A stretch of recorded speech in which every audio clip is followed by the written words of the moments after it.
sapagkat walang ibang Diyos kundi ikaw lamang ang nakaupo sa trono sa langit ngayon, na nakapalibot sa iyo ang iyong mga anghel, at ang iyong mga mata ay nakakita sa lahat ng mga. At ang iyong mga mata ay tiningin mo sa lupa, at iyong tinitingnan ang mga taong gumagawa sa iyong kalooban, at iyong kinalugdan. Salamat po Diyos sapagkat nilagay mo kami sa iyong tunay na iglesia. Ang tunay at buhay na nagsuko ka. At pinakita mo, O Diyos, ang iyong mukha sa iyong sinip. Narito sa oras na ito. Pinupuri ka namin. Dinadakila ka namin, O Diyos, ng aming buong puso at kaluluwa. O Ama, linisin mo kami.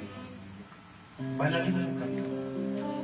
Paging dapatin mo kami humarap sa iyo, sapagkat kami mga tao lamang mahina.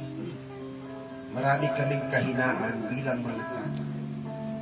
Ngunit salamat, sapagkat ang iyong Espiritu ay ginawa mo sangkap sa amin upang kami lumakas, upang kami tumibay, upang kami magpakatatag sa turo at aral na ibinigay mo sa iyong iglesia. Pagpalain mo, Diyos, ang bawat mabuti ng tinig na ito. Pagpalain mo, Diyos, ang mga tao na nangailangan sa iyo, ang mga taong nagmahal sa iyo, O Diyos, ang mga tao, O Diyos, na may puso at damdamin na ikaw ang kailang hinahanap. Masumpungan nawa nila, O Diyos, ikaw, lalo na ngayon sa mga nanood sa aming pagsamba ngayon. Dumating nawa sa kanilang buhay, O Diyos, ng iyong pakikisama sa pamagitan ng iyong Espiritu. Maranasan nawa nila, O Diyos, at madama nawa nila ang iyong kapangyarihan. Sa lahat ng nangailangan, anumang kailangan, O Diyos, ng mga tao na nagmahal sa iyo, financially, physically, at materially, ikaw, O Diyos, ang siyang umabot sa kanya. At umaasa kami, nagtitiwala sa iyo, Ama. Ito po ang aming samo at dalangin sa pangalan ni Jesucristo na iyong anak. Amen. Praise the Lord.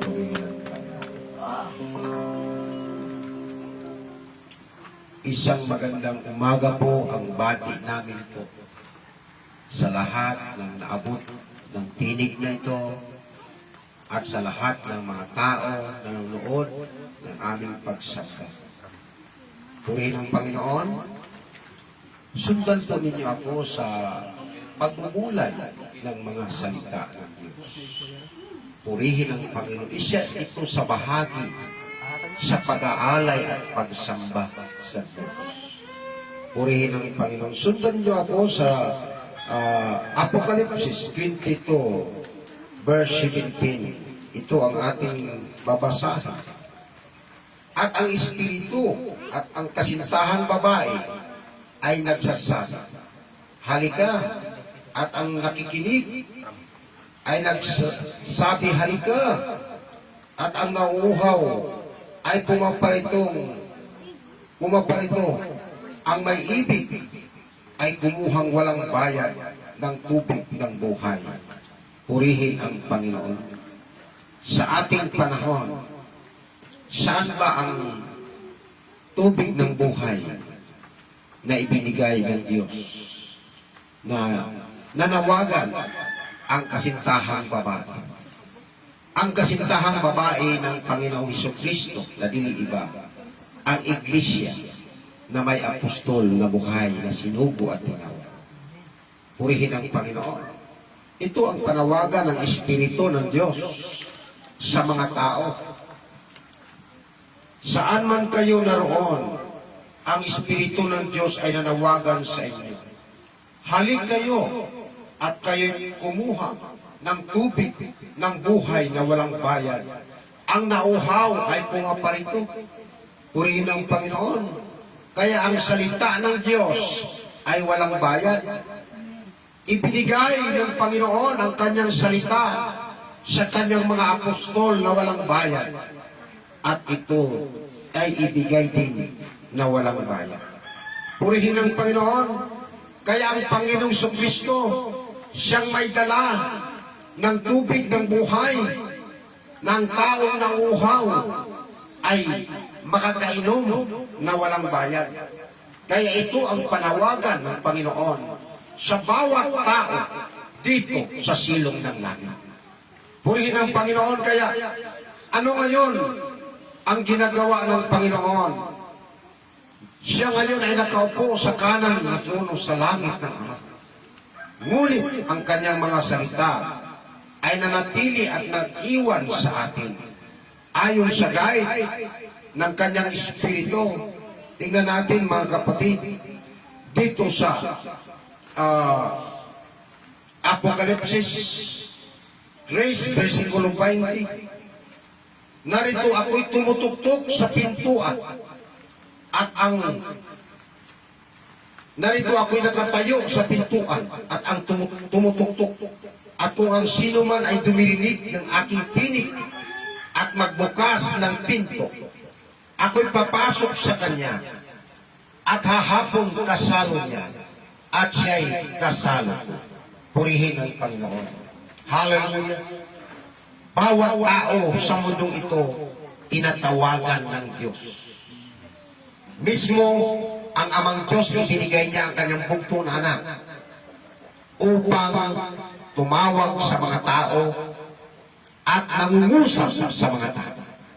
Kaya ito ang sabi, siya ay nakatayo sa pintuan. Tingnan natin, ulitin natin, narito ako'y nakatayo sa pintuan at tumutuktok. Kung ang sino man ay dumirinig ng aking tinig at magbukas ng pinto, ako'y papasok sa kanya at hahapong kasalo niya at siya'y kasalo ko. Gusto mo ba na makilakip ang Panginoong Hesus sa buhay mo? Gusto mo ba na siya'y hahapon sa iyo? Gusto mo ba na ang Panginoon ay titira sa buhay mo? Siya ay nakatayo sa pintuan at tumutuktok. Anong ibig sabihin? Pintuan ng iyong puso. Purihin ang Panginoon. Kaya ito ang panawagan ng Panginoon sa buong sanglibutan ng mga tao ay gusto sana ng Panginoon na makipagrelasyon sa tao. Kaya ang Panginoon ay tumutuktok. At nalalaman ba ng tao na ang Diyos ay nanawagan sa kanya? Kung hindi niya alam, sa oras na ito, dapat niyang malaman na mahal ka ng Diyos at ang Diyos ay nanawagan sa iyo na ang kanyang pagmamahal, inalay niya ang kanyang buhay para sa iyo. Purihin ang Panginoon. Saan ka papasok? Ito ang sabi ng salita ng Panginoon dito sa Juan. Sa Juan 10, versikulo 7, papasok ka. Sino ang papasokin mo? Tingnan natin. At muli ngang sinabi sa kanya ni Jesus, katotohanan sinasabi ko sa inyo, ako ang pintuan ng mga tupa.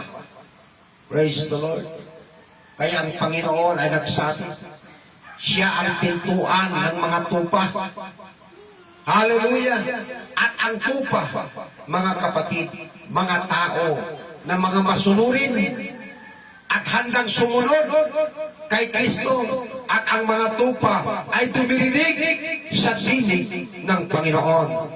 Tingnan natin mga kapatid, dito sa salita ng Panginoon, paano natin malalaman na ang isang tao na tupa, siya ay pag-aari ng Diyos.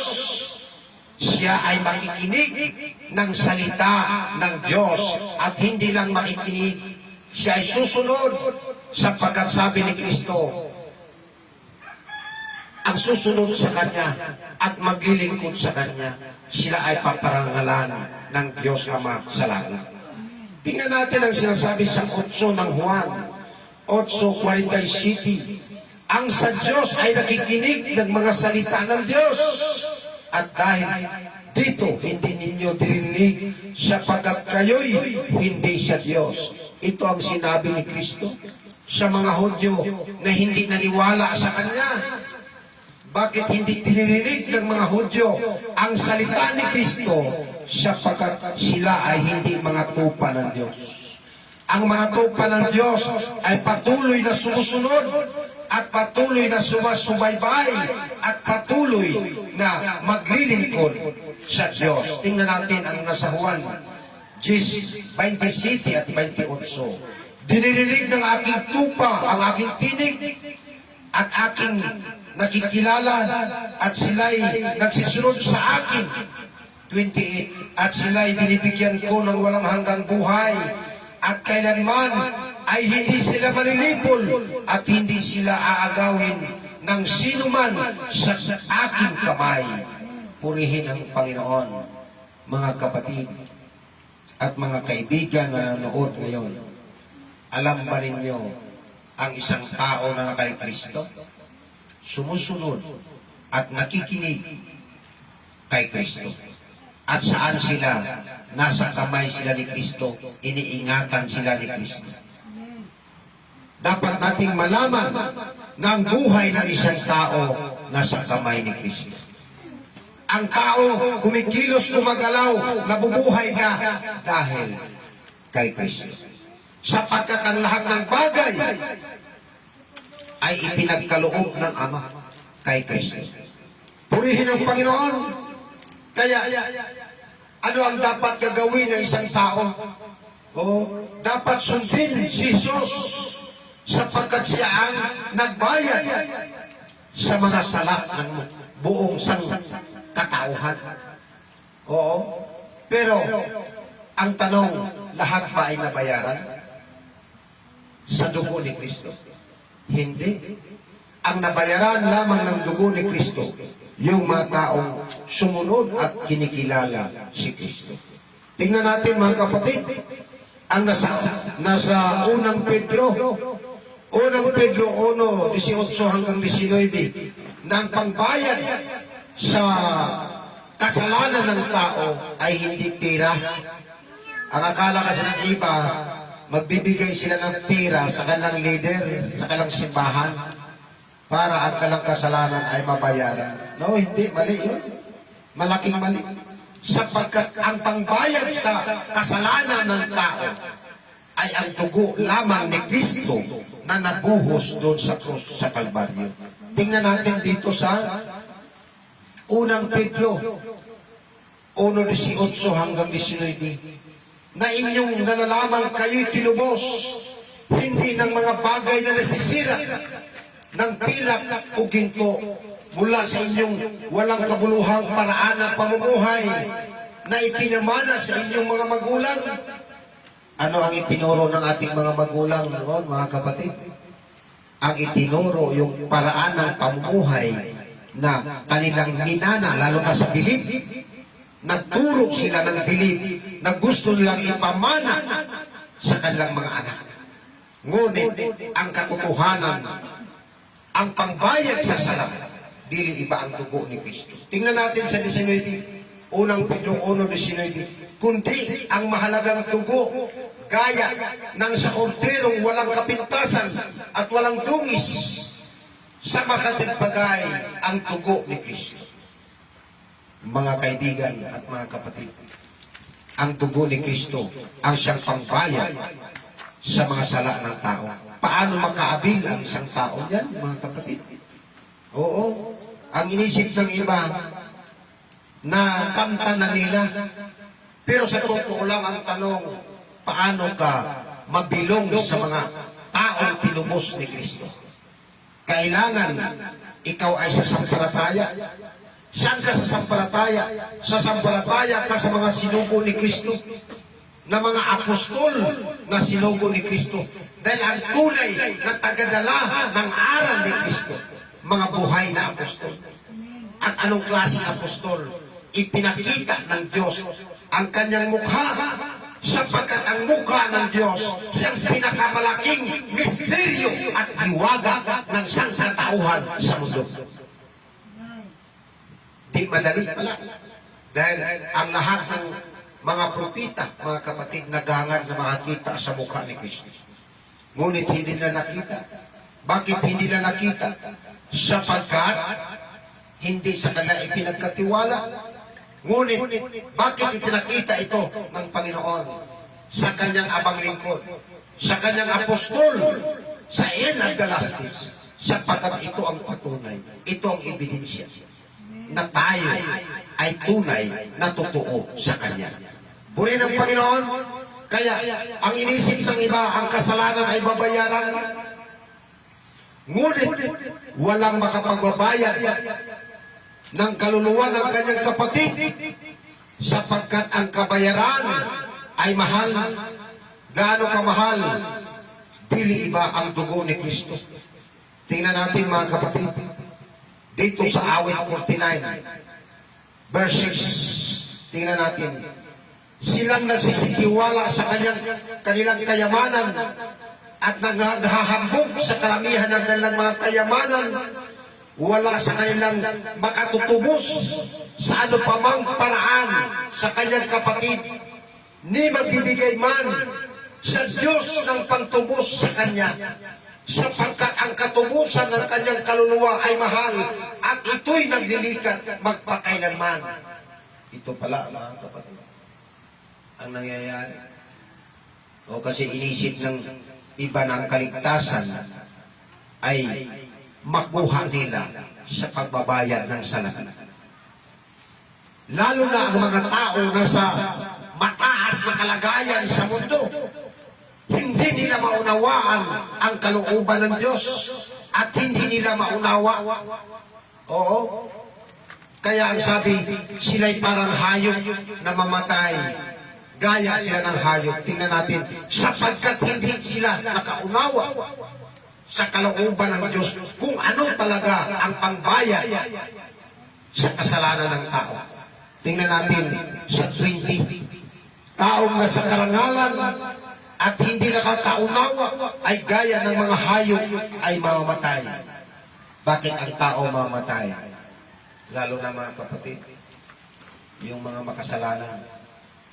Okay lang mamatay ang mga taong nagmahal sa Diyos, naligtas na.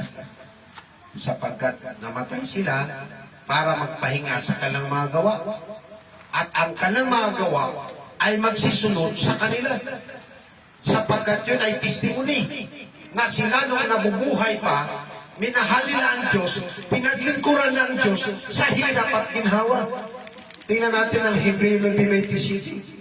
At kung paano sa mga taong pinagdaang mamatay na minsan at ang pagkatapos nito ay ang paghukom.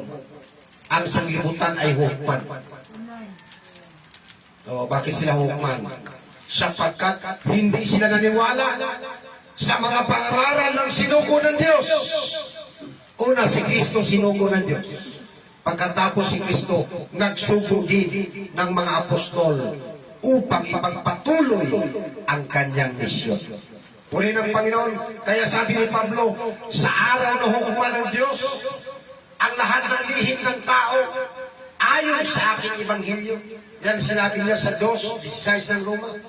Saan ibabasi, saan ibabatay ang paghukom ng Diyos? Sa mga salita at ebanghelyo ng kanyang sinugo. Pag hindi sinugo,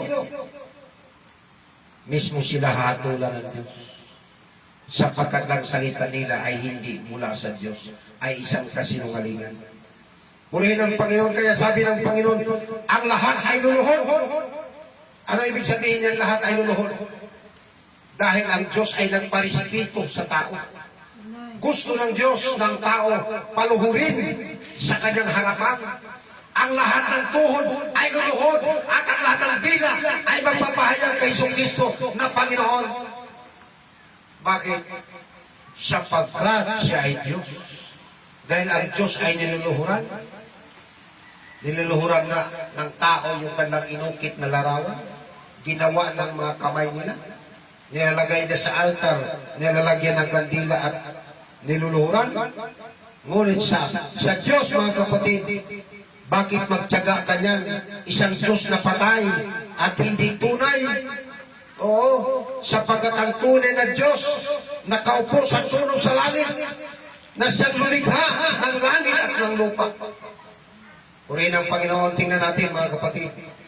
Ang nasa Roma 14, versikulo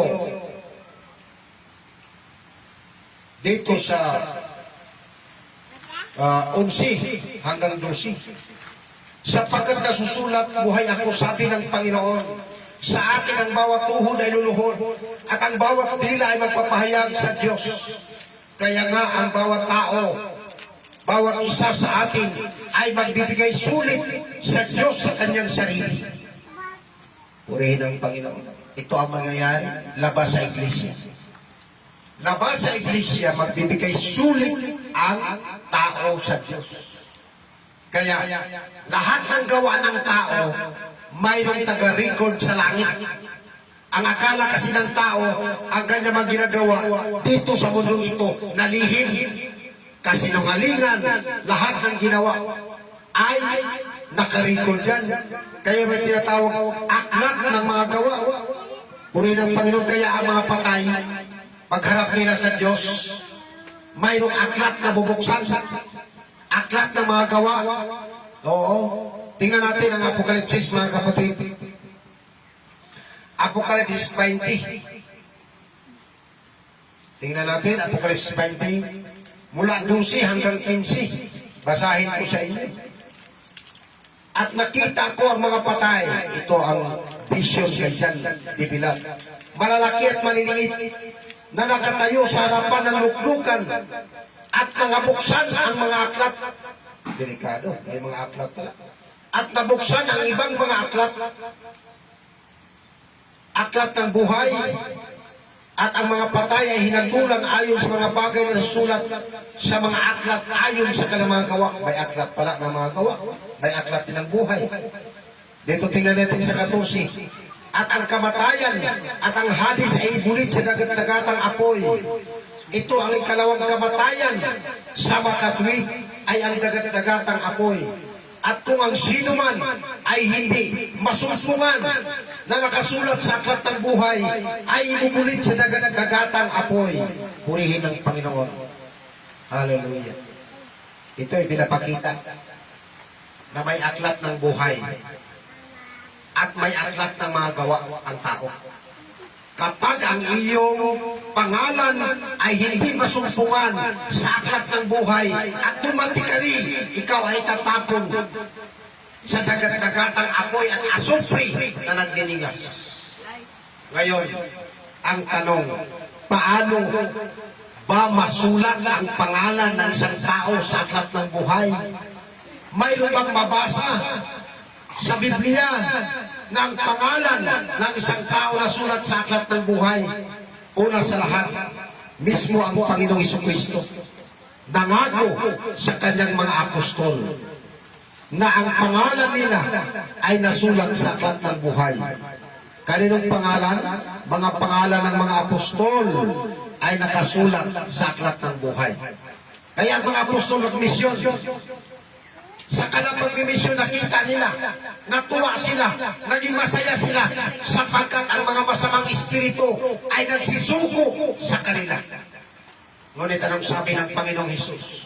Huwag niyo ikagalak ng mga masamang espiritu nagsisuko sa inyo. Ang inyong ikagalak ng iyong pangalan nakasulat sa langit.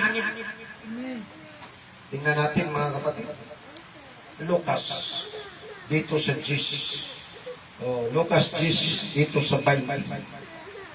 Gayon may huwag ninyong ikagalak ito ng mga espiritu ay nagsisuko sa inyo, kundi inyong ikagalak na nakasulat ang inyong mga pangalan sa langit. Praise the Lord. Ang mga sinugo ng Diyos, ang kanilang mga pangalan nakasulat sa langit. Pati ang mga tao na tumulong sa mga sinugo ng Diyos. Mababasa ba yan?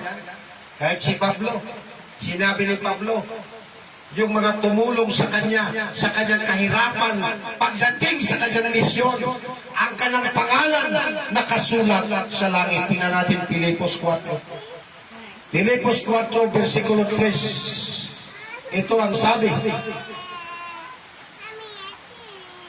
Filipos 4, versikulo 3. Oo, ipinapamanhin ko sa rin naman sa iyo, tapat na kasama sa pagtulong na inyong tulungan ang mga babaeng ito sapagkat sila'y nangagpapagal na kasama ko sa Ebanghelyo at kasama rin naman ni Clemente at ang ibang aking mga kamanggagawa na ang kanilang mga pangalan ay nakasulat na nga sa langit. Purihin ang Panginoon. Kaninong pangalan nakasulat sa langit? Mga kapatid, mga taong naglilingkod sa Diyos.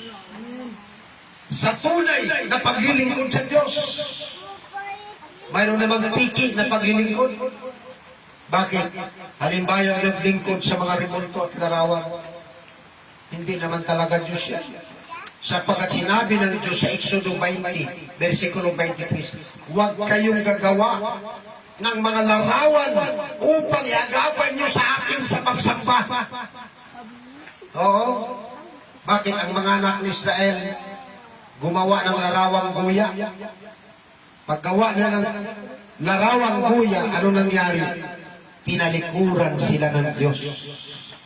Akala ng mga tao na nag-alaga ng larawan, maganda yan.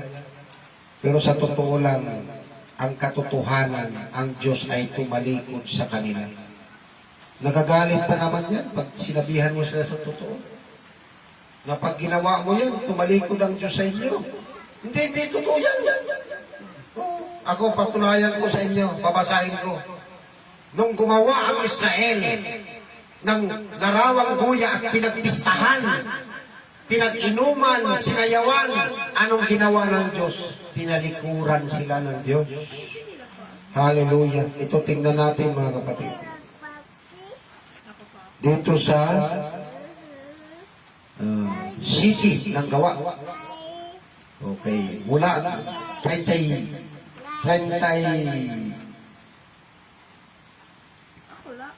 9. O pababa. At sa kaya ayaw magsitalima ang ating mga magulang, kundi siya'y kanilang itinakwil at ang kanilang mga puso ay nagsibalik sa Ehipto. Anong nangyari sa mga anak ni Israel? Ayaw silang tumalima sa sinugo ng Diyos na si Moises. Itinakwil nila si Moises, 40. At sinabi kay Aaron, igawa mo kami ng mga Diyos na mangunguna sa amin, sapagkat tungkol dito kay Moises na naglabas sa amin sa lupain sa Ehipto ay hindi namin nalalaman kung ano ang nangyari sa kanya. Ito na, 41, at nagsigawa sila ng mga araw na yaon ng isang buyang baka at nagsipaghandog ng hain sa mga Diyos-Diyosang yaon at nangatuwa sa mga gawa ng kanamang kamay. Datapwat tumalikod ang Diyos at sila'y pinabayaan nagsisamba sa hukbo ng langit gaya na nasusulat sa aklat ng mga propeta. Hinandugan baga ninyo ako ng mga hayop na pinatay at mga hain na 40 taon sa ilang o angkan Israel. Dinala ninyo ang tabernakulo ni Molok at ang bituin Diyos Ripan, ang mga larawang ginawa ninyo upang inyong sambahin at dadalhin ko pa kayo sa dakong paroon ng Babylonia. Kaya alam mo yung mangyari mga kapatid, yan, sumasamba ka sa larawan, sumpain ka ng Diyos. Kaya makikita mo yung bakit sa kalsada maraming na-aksidente, o sa laot, lulubog, kung ano lang mga aksidente lahat. Halimbawa yung Tunyapas, yung mga eroplanong bumagsak, yung mga barkong lumubog, mga banggaan. Yan ang sinasabi ni Kristo. Malibang kayo'y magsisi. O, hindi mangyayari sa inyo. Ano ibig sabihin malibang magsisi? Manumbalik ka sa Diyos na tunay. Dahil ang Diyos na tunay, siyang mag-alaga sa iyo. Purihin ang Panginoon. Hallelujah. Ano ibig sabihin? Mahalin mo ang anak ng Diyos. At ang Diyos, mahalin mo. Purihin ang Panginoon. Bakit? Pag minahal mo si Kristo, alam ba ninyo na si Kristo ang lahat ng kapangyarihan at ang lahat ng kontrol sa mundo nasa kamay ni Kristo? Hallelujah! Kaya sinasabi, may bersikulo sa Biblia na sinasabi, hagkan ninyo ang anak. Oo. Hagkan ninyo ang anak, baka magalit. Oo. Kayo'y mapahamak sa daan. Ano ibig sabihin? Yakapin ninyo si Kristo. Mahalin ninyo. Sapagkat siya mag-iingat sa inyo. Sa lahat ng iyong lakad. Tingnan natin ang awit 2. Oh, versikulo 12. Hagkan ninyo ang anak, baka magalit siya at kayo'y mga pahamak sa daan sapagkat ang kanyang puot ay madaling mag-alab, mapalad ang mga ngalong sa kanya. Purihin ang Panginoon, bakit pinapahagkan ang anak? Ibig sabihin, mahalin mo ang anak, si Kristo yon. Yun ang berbo, yun ang pinahira ng Diyos ng langis. Siya ang pinagkatiwalaan ng Diyos sa lahat, pati kaligtasan. Kaya nung siya naman ay ipinako sa cross, bago siya mamatay, ipinagkatiwala niya ang kanyang sarili sa Ama. Kaya sinasabi niya, Ama, sa mga kamay ko, ipagtagubilin ko ang aking espiritu. Oh, alam mo ang tao, sa totoo lang, kanilang minahal talaga yung mga larawan. Oh, pero yan, ginawa lang ng tao yan. Kung kayo mapunta dyan sa Paiti, Laguna, ang trabaho dyan talagang gumawa ng rebulto. Yung mga tao dyan banda. Mayroon din paggawa ng rebulto, nakapunta na ako. Oo. Alam niyo yung kinarga sa van ng mga rebulto, yung mga container van? Napakarami, pakalat sa buong Pilipinas, karga sa barko. Doon yan sa Paiti, Laguna. Oo.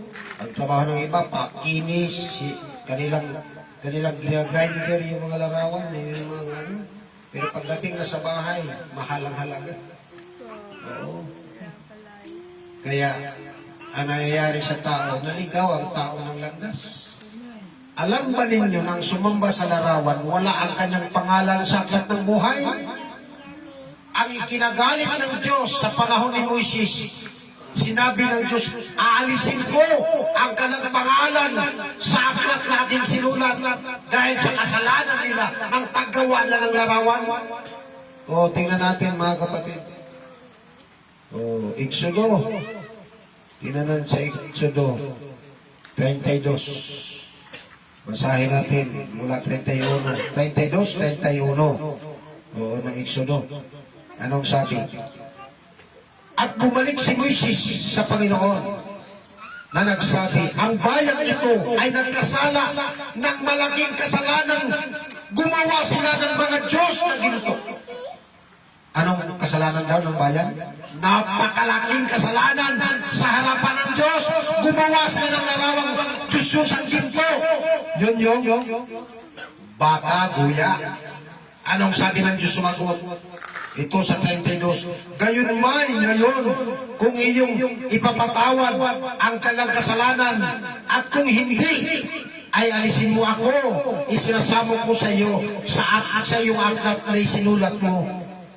Oh, isipin mo si Moises, anong sabi? Kung patawarin mo yung kanilang kasalanan, okay, pero pag hindi, pati ako, alisin mo na ako sa aklat na sinulat mo ang mga pangalan. Anong sagot ng Panginoon? Tingnan natin dito sa 33. At sinabi ng Panginoon kay Moises, ang nagkasala laban sa akin ay siya kong alisin sa aking aklat. Sipin mo yan. Sa ating panahon, yun ang sinasabi sa Apokalipsis 3, versikulo 15, 5. Ang magtagumpay, hindi irisin ang pangalan sa aklat ng buhay. O, sino yung dapat magtagumpay? Number 1 na magtagumpay, nagtagumpay si Kristo. Sunod, ang kanyang iglesia. Yun ang babaeng kasintahan. Oo. Sinasabi ang magtagumpay, anong gagawin? hindi irisin ang kanyang pangalan sa aklat ng buhay. Ang hindi magtagumpay, mga kapatid, I'm sorry, ang kanyang pangalan ay iirisin sa aklat ng buhay. Tingnan natin mga kapatid, dito sa Apocalypse 3, versikulo 5. Ang magtagumpay ay daramtan ng kayong mapuputing damit at hindi ko papawiin sa anumang paraan ang kanyang pangalan sa aklat ng buhay. Oh. Paano ang hindi magtagumpay? Kaya ang isang mananampalataya, para magtagumpay ka, nandyan yung panalangin, pagbabasa ng Biblia, pagpasting, pagpakumbaba. Oh, iyakan mo ang iyong sarili. Yan sabi ng Kristo, mga babaeng taga-Jerusalem, bakit niyo ako iyakan? Iyakan ninyo yung sarili sa mangyayari sa inyong buhay. Oh, bakit? Ang bawat tao, mga kapatid, pag wala ka sa Diyos, ano mangyayari? May araw ka, dahil ang lahat ng tao sa mundong ito susubukin. Ang iba, pag mayroong na nangyaring masama sa isang tao, magkatawa sila. Pero sa totoo lang, hindi ka pwede magkatawa sapagkat sa kanya yung panahon, may araw din sa iyo. Oo. Alam ba ninyo ng lahat na nanahan sa silong ng langit at sa lupa susubukin ng Diyos? Ang makalagpas lamang sa pagsubok ng Diyos, yung mga nagtiis sa salita ng Diyos. Purihin ng Panginoon. Tingnan natin mga kapatid, ang nasa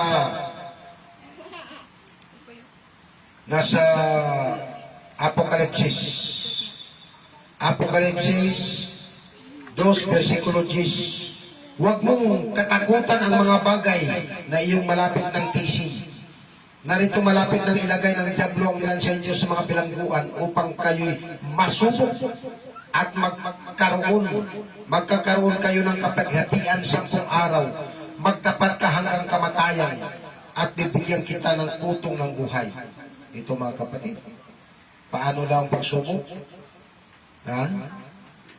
Ang pagsubok mga kapatid, siyang sa iyo'y pagtapatan mo. Okay. Sa 10, dito naman sa 3:10 ng Apokalipsis, sapagkat tinupad mo ang salita ng aking pagtitiis. Ikaw naman ay aking ingatan sa panahon ng pagsubok na darating sa buong sanglibutan upang subukin ang mga nanahan sa ibabaw ng lupa. Isipin mo, may nakita mo yung barkong lulubog. Halimbawa, yung barko na biyahe galing sa Tacloban papuntang Maynila dati, Dunyapas, lumubog. Halos ubos lahat namatay. Tapos yun namang barko na Imbidunya Marilyn, lumubog din. Yung Princess of the Orient, lumubog. Oh. Yung mga pangyayari yan, yung bumagsak ang eroplano, nagkaroon yung Tacloban. Yung Tacloban, alam nyo, yung Bagyong Yolanda. Pagsubok yun sa mga tao. Pero kung ikaw mayroon kang pinagtitisan mo ang salita ng Diyos, makalagpas ka. Maka-skip ka. Bakit ka maka-skip? Sapagkat tutulungan ka ng Diyos. Ang Diyos mismo ang tutulong sa iyo upang ikaw ay maka-skip sa mga masamang pangyayari sa buhay na ito. Ako mga kapatid, marami na rin akong na-skipan. July 16, 1990, naglindol, nasa ilalim ako ng lupa, nakalabas ako. Nahulog ako sa Limpa, Batangas City, 40-40. Nabuhay pa rin ako. Marami na. Mga sakit, karamdaman. Bakit? Mahal ko ang aking Diyos. Ang magmahal sa iyo, sa Diyos, mga kapatid, magtatagumpay ka. Kaya sinasabi, tayo higit pa sa mga mapagtagumpay sapagkat sa atin, mayroon sa ating umibig. Yung umibig sa atin, hindi naman one-sided na siya lang nagmahal, kundi minahal natin siya. Kaya sinasabi, tayo higit pa sa mga mapagtagumpay. sapagkat mayroon sa ating likuran na nagmahal sa atin sa langit. Tingnan natin mga kapatid. Dito sa 8 ng Roma, versikulo 37. Hindi kundi sa lahat ng mga bagay na ito, tayo higit pa sa mga mapagtagumpay sa pamagitan yaon ay sa atin ay umibig. Sino bang umibig sa atin? Una, number 1, ang Diyos Ama umibig sa atin. Kaya ibinigay ang kanyang bugtong na anak upang ang ating kasalanan babayaran ng kanyang anak sa dugo niya. Purihin ang Panginoon. Kaya ang mga anak ng Diyos magtatagumpay sapagkat mayroong umibig. Alam ba niyo ang pagsubok sa isang mananampalataya? Paulit-ulit ang pagsubok ng isang mananampalataya. Ngunit habang paulit-ulit ang pagsubok, ang iba dyan bibitaw. Ang ibig sabihin, masumpungan sila na hindi karapat-dapat. Ang iba, mga kapatid, manghawakan, hawak kamay, at magpatuloy sa paglilingkod. Ang ibig sabihin, sila'y karapat-dapat sa buhay na walang hanggan. O tingnan mo yung mga champion. O sabi pa ng yung champion sa bilyar ni Bataries, sa bandang huli, ang mga champion magsasama-sama. Si Kristo champion, nag-champion siya doon sa krus sa Kalbaryo. Ang kasalanan sa sanglibutan, nalagpasan niya. O, tayo hindi man tayo dadaan sa krus sa Kalbaryo. Ang ating pagsubok sa atin, ang kasalanan sa sanglibutan, ang kahirapan habang tayo naglilingkod sa Diyos. O, kasi ang iba, kapag dumating ang pagsubok, yun, naging kontra ang Diyos. Ang iba kapag dumating ang pagsubok, naging kalaban nila ang Diyos, tulad ng asawa ni Job. O, gusto ng asawa ni Job na sumpain ni Job ang Diyos. Ayaw ni Job, sapagkat minahal niya ang Diyos. Anong sagot ni Job? Tatanggap pa lamang tayo ng mabuti. Ang masama ay hindi. Hallelujah. Okay, purihin ang Panginoon. Kaya sabi ng Panginoon, halik kayo, ang mga nauuhaw. Unamin kayo ng tubig na walang bayad, tubig ng buhay. Oh. Ano ang tubig ng buhay? Salita ng Diyos na sa atin ay iniaral ng mga sinugo. Tingnan mo si Kristo. Yung babaeng Samaritana na kausap niya, habang si Kristo'y napagod sa paglalakbay, umupo siya sa tabi ng balon. Ano ang sabi niya sa babae? Painumin mo ako. Sabi ng babae, Hudyo ka? Ang mga Hudyo hindi makipag-usap sa mga Samaritana. Bakit ka napag-usap sa akin? Sabi ni Kristo, kung nalalaman mo lang ang kaloob ng Diyos. Oo. At kung alam mo lang, painumin kita ng tubig ng buhay. Sabi ng babae, wala kang pangsalot, malalim ang balon, pero mayroon kang tubig ng buhay.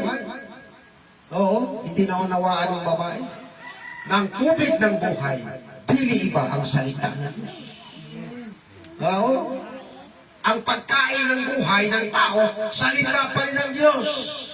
Kaya sinasabi, man not live by bread alone. Oo, ang tao nag-iisip na mabuhay na mahaba dahil marami siyang pagkain.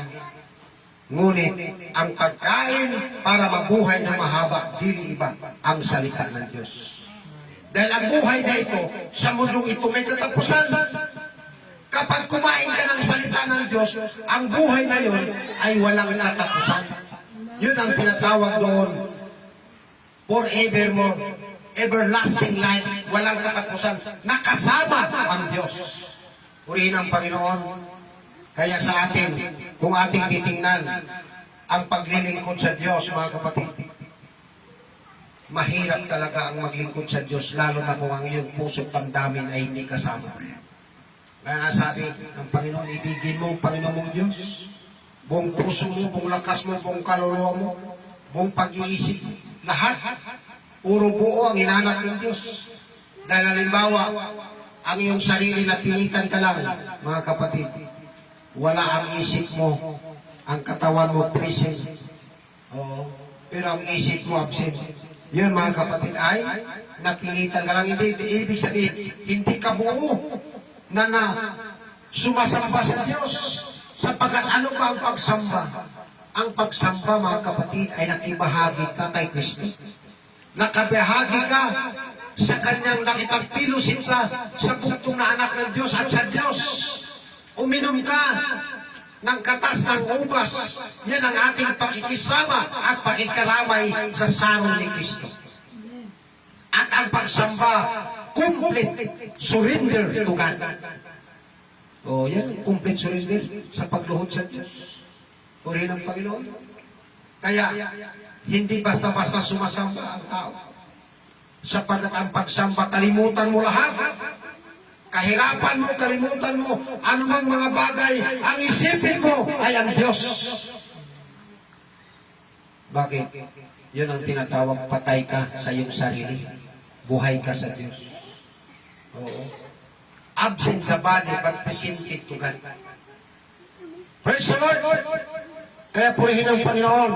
Kaya ang paglilingkod sa Diyos, paano mo mapaglingkuran ng Diyos? Mga kapatid, mapaglingkuran mo ang Diyos. Sinasabi kong patanggi ka sa iyong sarili. Hindi mo kayang pasanin ang cross kung hindi ka tatanggi sa iyong sarili. Ano ang cross? Mga kahirapan ni Kristo. Dahil sabi ni Kristo, sino man gustong sumunod sa akin, tumanggi sa kanyang sarili at pasanin ang kanyang cross at susunod sa akin. Tingnan natin mga kapatid. Dito sa Marcos 8, versikulo 33. At pinalapit niya sa kanya ang karamihan, pati ang kanyang mga alagad. At sa kanay sinabi, kung ang sino mang tao ay ibig sumunod sa akin, ay tumanggi sa kanyang sarili at pasanin ang kanyang cross at susunod sa akin. Sapagkat ang sino mang mag-ibig iligtas ang kanyang buhay ay mawalan nito, at ang sino man mawalan ng kanyang buhay dahil sa akin at sa Ebanghelyo ay magkakaroon, maliligtas yaon. Sapagkat ano ang mapakinabang ng tao na makamtan ang buong sanglibutan at mapahamak ang kanyang buhay. Ito mga kapatid, hindi pala basta-basta sumunod sa Panginoon dahil magkaroon ka ng pagbinay sa sarili at pagpasaan ng Diyos. Ano pagpasaan ng Diyos? Pagbabalikat ng mga bagay na inuutos ni Kristo sa atin. Nagliteral na magpasaan ka ng cross na kahoy. Katulad ng nakikita ko nung pumunta kami doon sa ano yun, yung pinuntahan namin, nagputins kami. Dahil doon may ipapako sa cross. Maraming mga foreigner pumunta doon sa Bulacan. Oo. Ang aming tinitingnan doon, pinuputins yung ipapako sa cross na lalaki. In-interview namin, yun pala, taon-taon siya magpapako. Yung kamay niya may butas na talaga. Oo, minti na may butas na. Oo, pero ang kanyang buhay, kung titingnan natin, papalit-palit ng asawa. Nagpapako siya sa cross, pero papalit-palit siya ng asawa. Nagpapasaan siya ng cross. Literal lang ginagawa nila. At yung mga likod nila, pag ano, hinihiwa pala ng blit yun. Hinihiwaan ng maraming tublit-tublit. Pag nilatigo sila, tumatakas yung dugo. Dahil siyempre matatamaan. Tapos mayroon yung bangka, balalang, may tubig doon, naghuhugas sila. Pagkatapos na sila ipako sa cross, makunan sila ng video, ibababa na sila. Okay, ipako sila, alas 3 ng hapon. Ibababa na sila, uwi na sila sa kanilang bahay. Pero, kung titingnan mo, napaayos ba ang kanyang buhay? Hindi. Yung lalaki na yon, puno ng bisyo, lasingkero, malakas sa bisyo. Siguro ngayon, adik na yun, dahil papalit-palit yun ang asawa. Hindi naging modelo ang buhay niya. Dahil ang ginawa ni Kristo, na sinabi ni Kristo, niliteral nila, purihin ng Panginoon, sa atin, ano mga cross sa atin? Ang mga kahirapan, habang ikaw naglilingkod kay Kristo. Purihin ng Panginoon, sino ang magtatagumpay ang magtagumpay yung mga tao na nagmahal sa Diyos at ipinagkatiwala nila ang kanilang sarili sa Diyos. Oo, dito sa mundo, may iba-ibang uri ng tagumpay. Halimbawa, yung mga businessman, mga successful businessman, sila ay tinatawag mga matataas na uri ng tagumpay. Halimbawa, yung successful politician, dito sa mundong ito, mga matagumpay sila. Halimbawa, yung successful na yung mga manglalaro.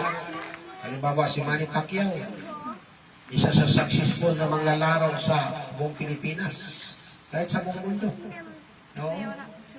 Pero ang tagumpay na yan, mga kapatid, panglupa lamang. Ang tagumpay na tinutukoy dito, magtagumpay ka sa mga pagsubok na sinubok sa iyo ng Diyos. Purihin ng Panginoon. Kaya, paano masulat sa aklat ng buhay ang pangalan ng isang tao? Kapag sumampalataya ka sa tunay na sinugo. Pero kapag sumampalataya ka sa hindi sinugong tunay, ay yung pangalan nakasulat sa impyerno yan. Bakit, mga kapatid? Sasabihin mo nga, sinugo ka. Pero sa totoo lang, sabi ni Pablo, nagsusugo din si Satanas para ang kanyang mga lingkod kukontrahin. Oo. Kaya purihin ang Panginoon. Ang pagsusugo ng Diyos, mga kapatid, ito sa ating panahon, sa tunay na iglesia may pagsusugo upang patunayan na ang Diyos ay buhay. Praise the Lord! Upang patunayan na ang kanyang iglesia kumikilos, gumagalaw. At nagsuko siya upang pangasiwaan ang kanyang iglesia. Sila ang maghaharap kay Kristo sa kanyang iglesia. Pero ang bawat tao, individual harap sila. Bakit individual individual sila, hindi sila sakop kay Kristo. Hindi sila pinili ng dugo ni Kristo. O ang hindi pinili ng dugo ni Kristo, individual silang haharap. O sa harapan ng Diyos. Ang nasa iglesia na tinubos ni Kristo, hindi nahahatulan. Yan ang sinasabi sa Roma 8:1. Ang mga na kay Kristo ay hindi nahahatulan. Bakit hindi nahahatulan? Sapagkat namatay si Kristo sa kanila at ang katuwiran nila sa Diyos ay si Kristo, ang dugo ni Kristo. Ang katuwiran ng mga tao sa sanglibutan sa harapan ng Diyos, gaya ng maruming basahan. Oo, gaya ng maruming basahan. Di ba ang basahan, kapag ginagamit mo, lalong dumudumi kahit sabunan mo pa yan, dumudumi pa rin. Ganon ang katuwiran ng tao, individual, sa harapan Diyos. Pero ang mga ligtas na, dahil pumasok ka, saan ka pumasok? Kay Kristo. Pumasok ka, number 1, persistent sa tipanan ng bautismo. Anong bautismo? Isang uri na tipanan. Oo, isang first entrance na ikaw ay nakay Kristo na. Sapagkat ang bautismo, simbolo ng paglibing sa iyong physical na katawan sa tubig. Ang tawag yan, bapto, ilubog ka sa tubig. Yan ang tinatawag, the remission of sin, kapatawaran ng mga kasalanan ng isang tao. At ikaw ay nagsisi. Nagsisi ka sa lahat ng nagawang pagkakasala. Tinalikuran mo ang iyong mga kasalanan. Kaya yan ang sinasabi sa Isaiah 55:7. Oo, na ang aming Diyos ay mapagpatawad ng sagana. Ang mga pag-iisip, tatalikuran niya ang kalikuan. At ang kanyang harapin ay ang pakipagtipanan sa Diyos. Sapagkat ang aming Diyos ay mapagpatawad ng sagana. Gaano mang kapula ang iyong kasalanan sa harapan ng Diyos, kapag ikaw ay lumapit sa Diyos, makipagkatuwiranan sa Diyos, ang iyong kasalanan na mapula ay magiging maputi na parang niebe. Purihin ang Panginoon. At ano ang gagawin ng isang taong lumapit sa Diyos, mga kapatid? Ipapahayag niya sa kanyang bibig at sasampalataya siya sa kanyang puso na si Kristo ay namatay at binuhay muli ng Diyos Ama sa langit. Tingnan natin, mga kapatid, dito sa Roma 10, versikulo 9. Sapagkat kung ipahayag mo sa iyong bibig si Jesus na Panginoon at sasampalataya ka sa iyong puso na binuhay siya muli ng Diyos sa mga patay, ay maliligtas ka, sapagkat ang tao ay nanampalataya sa puso sa ikatutuwid at ginagawa sa pamagitan ng bibig ang pagpapahayag sa ikaliligtas. Ito pala ang pagpapahayag ng Diyos, ipahayag mo sa harapan ng Diyos. Ito yung tinatawag confession to God. Mga kapatid, hindi mo na sabihin sa tao, sapagkat ang karamihan noon, lalo na sa ating lumang bilib, doon sila nagkukumpisal sa tao. Oo. Pero sa ating mga kapatid, ikukumpisan mo sa Diyos. Oo. At papasok ka sa tipanan ng bautismo, sapagkat ang bautismo, mga kapatid, ito ang paghuhugas ng kasalanan. Hallelujah! Kaya sabi nga ni Pablo, bakit ka tumitigil? Magtindig ka at ikaw ay magbautismo at maghugas ka sa iyong kasalanan. Purihin ang Panginoon. Tingnan natin, mga kapatid, dito sa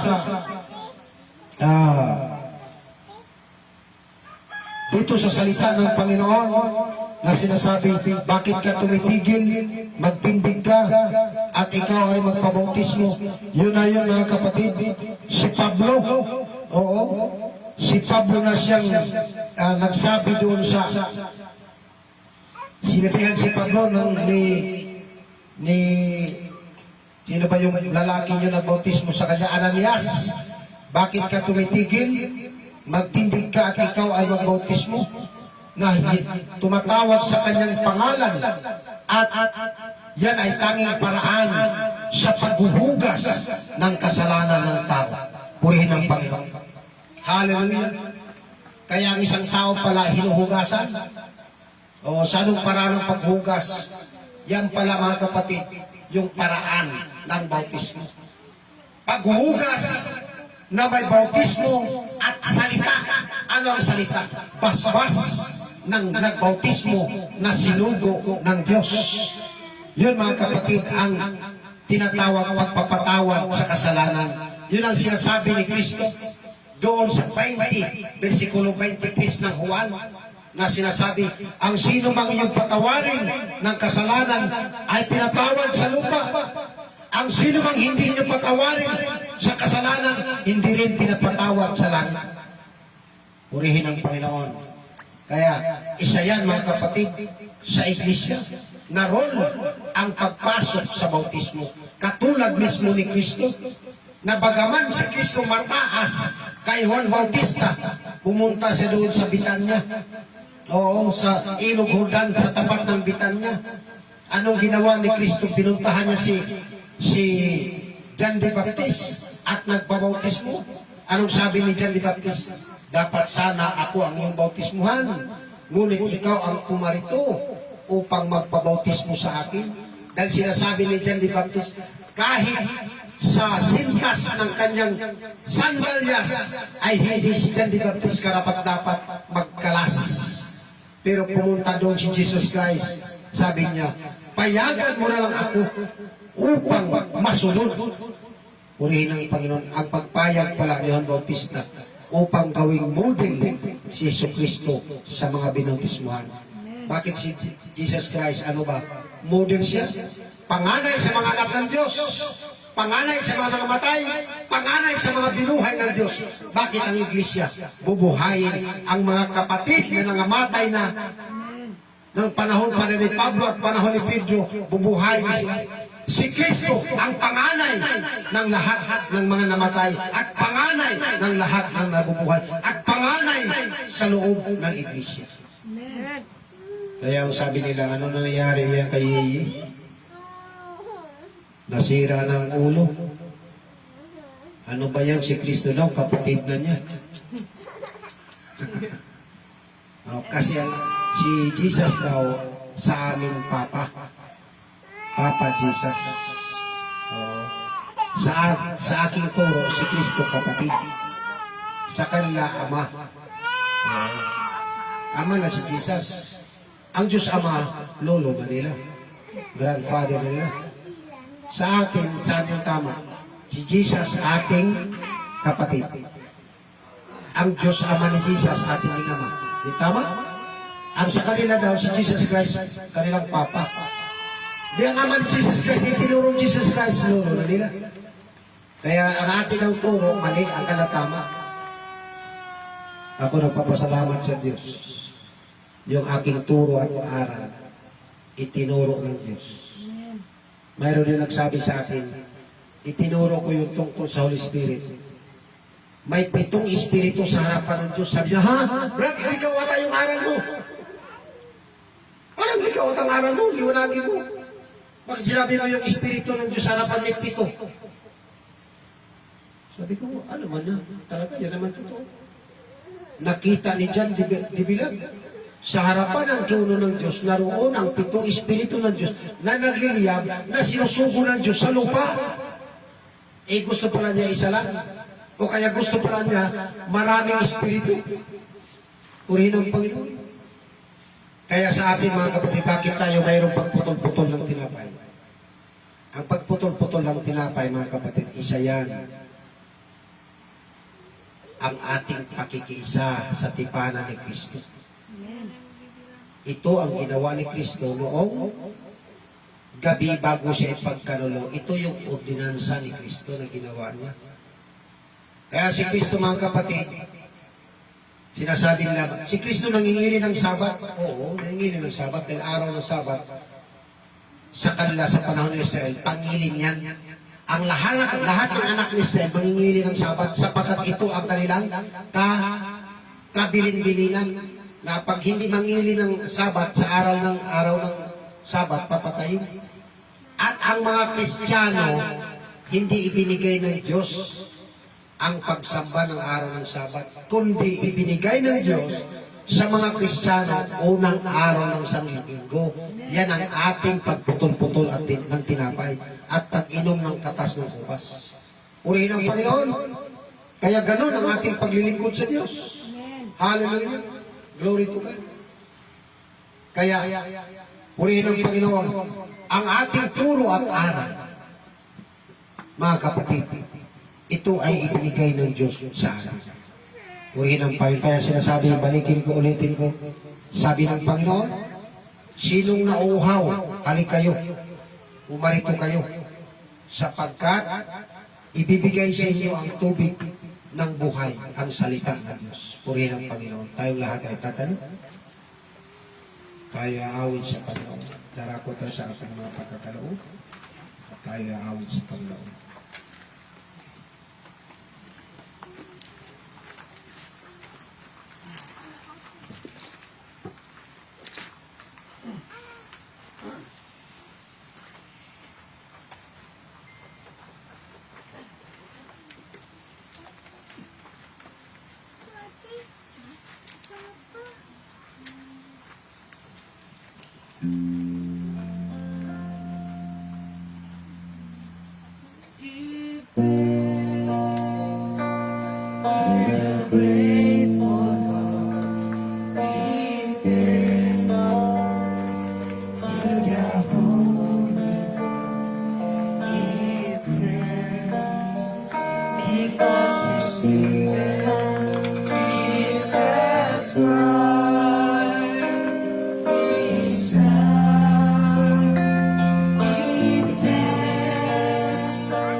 Because you speak Jesus Christ, Messiah. And now let your weak say, I am strong.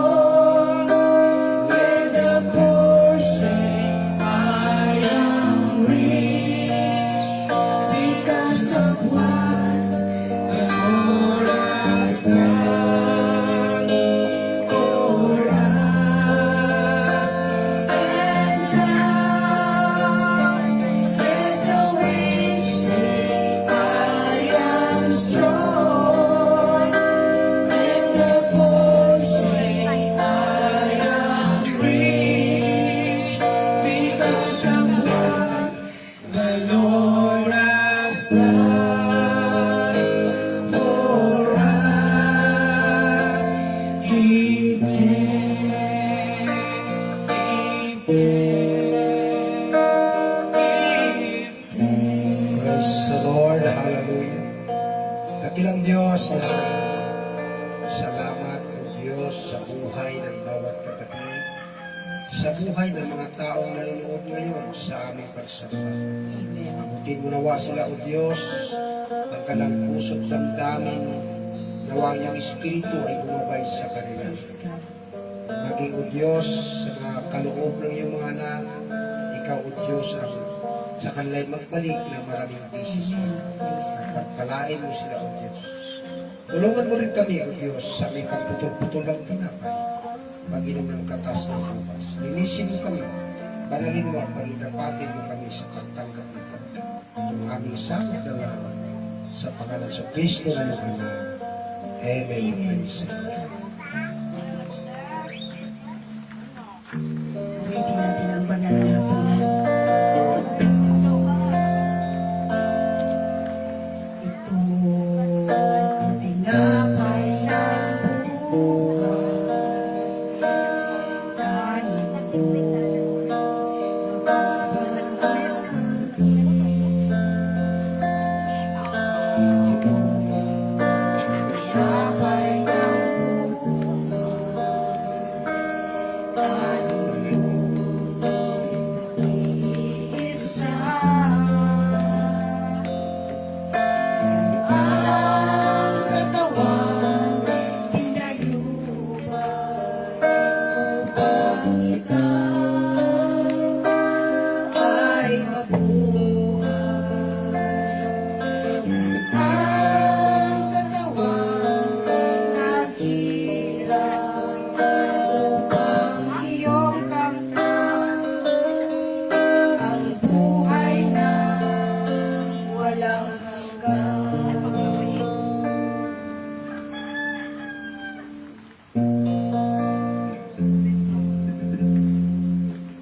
Praise the Lord mga kapatid, hawak natin ang tinapay na sumisimbolo sa katawan ng ating Panginoon sa Kristo.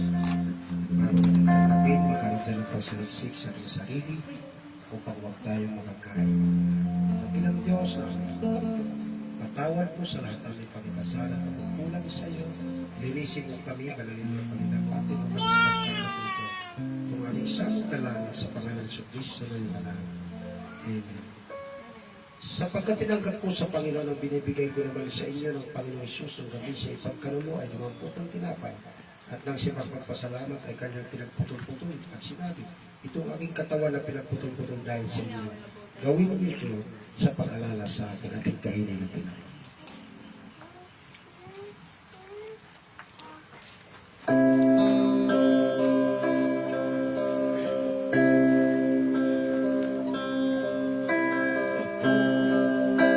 Sa unang bagong tipan, inumin mo, magbahagi.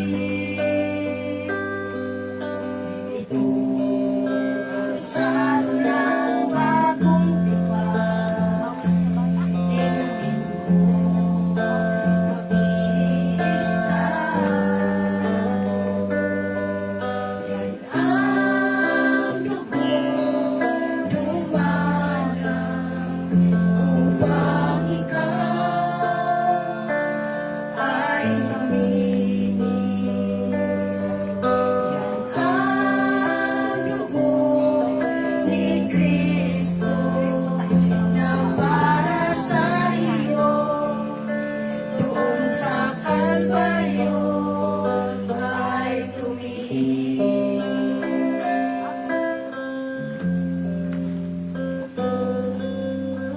Mga kapatid, hawak natin ang sarong na sumisimbolo sa dugo natin Panginoon sa Kristo. Bago rin tanggapin, magkaroon tayo ng pagsaliksik sa ating sarili upang huwag tayo makainom ng hata. Kakilang Diyos na aming manal at makapangyarihan sa lahat. Patawad po sa lahat ng aming pagkakasala at pagkukulang sa iyo. Linisin mo kami, banalin mo. Pagdapatin mo kami sa pagtanggap nito. Ito pong aming samot na langit sa pangalan sa Kristo na yung anak. Amen. At gayon din naman, hinawakan ang saro pagkatapos na makahapon na sinasabi ang saro ito sa bagong tipan ng aking dugo. Gawin ninyo ito tuwing kayo magsisinom sa pag-alala sa akin. Ating naman ang saro.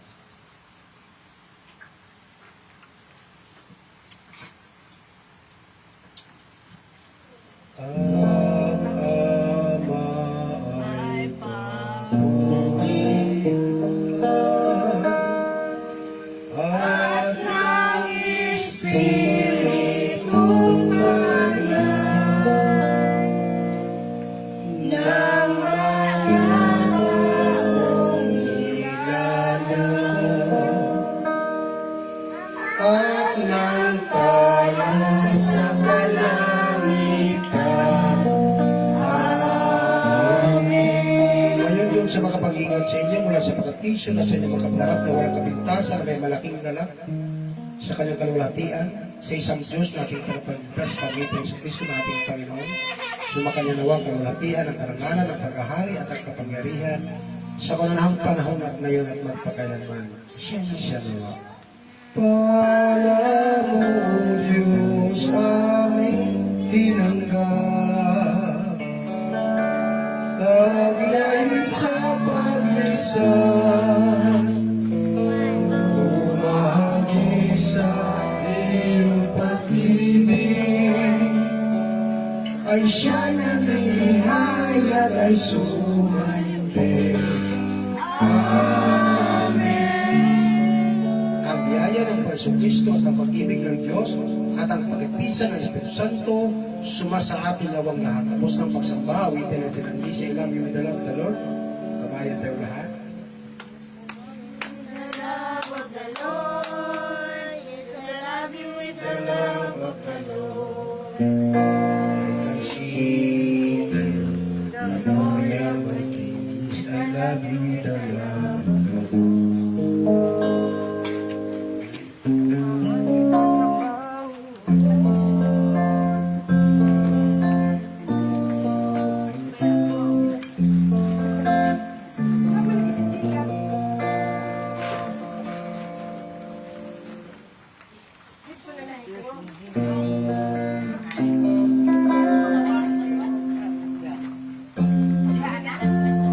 Saving ako sa saving. Anong saving sa ako?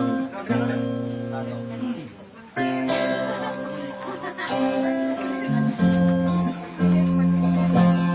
Iba naman lagi. Kapatid.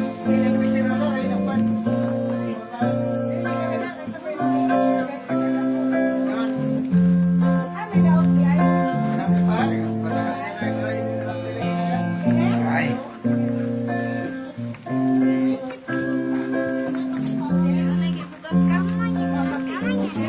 Uy, wala lagi ni Kobe.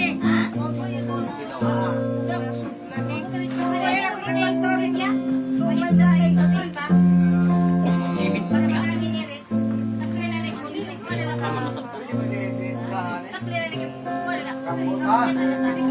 Asa man tawag sudli na gud ni October. Ako na. Kay bangin mo. Sa Lord, salamat katilang Diyos sa mga pagpapalang ito.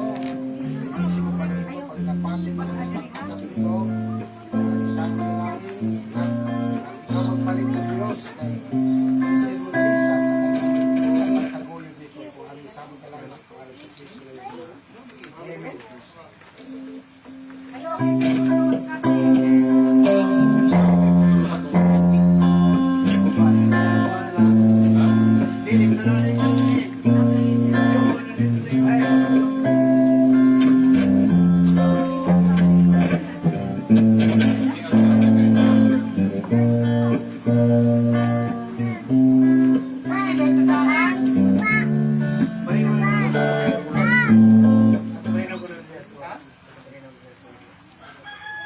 Ibigay na lang nga sa diri kay nagarat man to.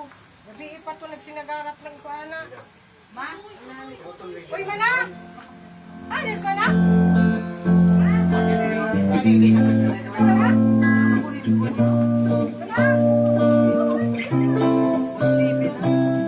Ano nga mga ano? Dali pag mo alam mo diri suman. Huwag pa man.